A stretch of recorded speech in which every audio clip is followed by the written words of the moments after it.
So we're starting off with a selection of content. So at this stage, we've already met the Joker. He's been introduced via the bank robbery scene where we've known he's now in a very violent individual, and this was during the setup of the film.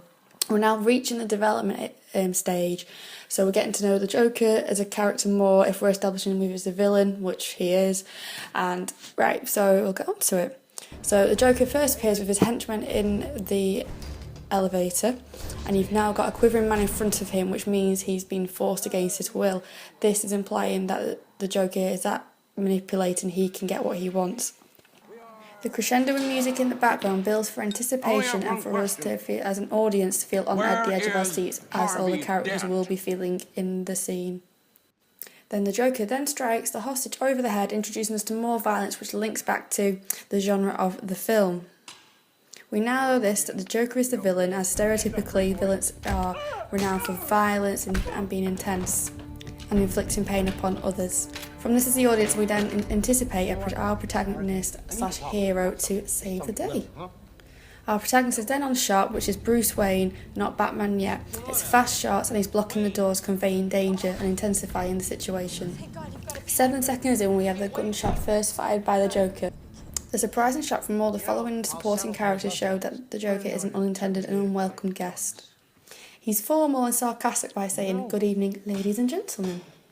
His lack of empathy and intense ignorance is represented by him taking a bite of the food, acting like he owns the place already. This shows the confidence of his character.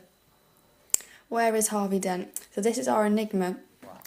As an audience member, we want to know why the Joker wants to know where Harvey Dent is so badly and what point and drive he actually has to the Joker in the film. Our resolution to this will actually be Batman, as we know from the franchise that he's the saviour and the hero.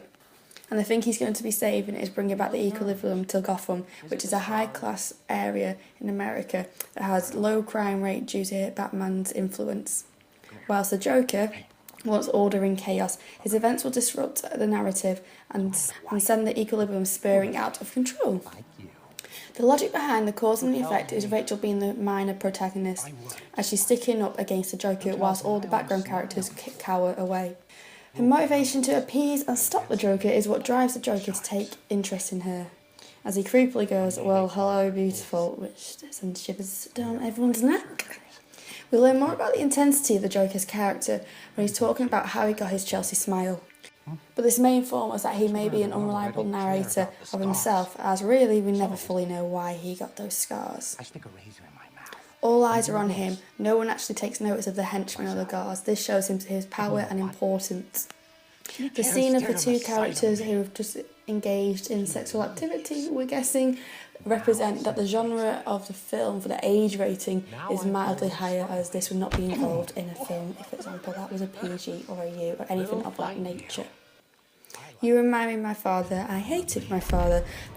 We actually witness a Joker go from very calm to suddenly angered or upset, encouraging how aggressive he can be. There is an aspect of black comedy to the film, basically coming from the Joker. His sarcasm and witticisms that he comes up with make him almost a likeable character, as stereotypically villains are always portrayed as pure evil and causing pain and infliction on other people, whilst the Joker does do this, but he's almost likeable from this wit and his quick remarks that he can come back with, making the film stand out in this sense. Wayne comes in as Batman now. This is the motivation that we now know that the Joker wants to know who his nemesis is, as he's the only person who violently will stand up towards the Joker. As he shows no fear, the Joker dislikes this. This follows the binary convention of good versus evil and the way how others try to repress it and others will prevail. The Joker's ambition/quest is order and chaos. Batman's quest is to do the counteractment of that. He is going to repress and stop the Joker from doing so. Mise-en-scène-wise, the association of the rich and powerful is in all the way through the film, like as the equilibrium. All the people in this scene have fine outfits on, have expensive jewellery, watches, all well dressed, all smartly dressed in a sophisticated evening. Whilst you could agree actually the Joker is smartly dressed in a tailor suit, which subliminally mirrors the old-fashioned mobsters of the Roaring Twenties. This shows that the Joker is a professional character. He's no amateur. This scene establishes how the villain and the hero got involved with each other, and this drives the plot of the film, this scene alone. In relation to the construction of the content, it is linear, as none of the characters will actually talk about the past, but there's no shots at all or flashbacks occur.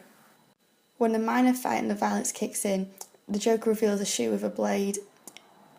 This informs that he is a technical and calculating and extremely violent human, and a genre of codes and conventions.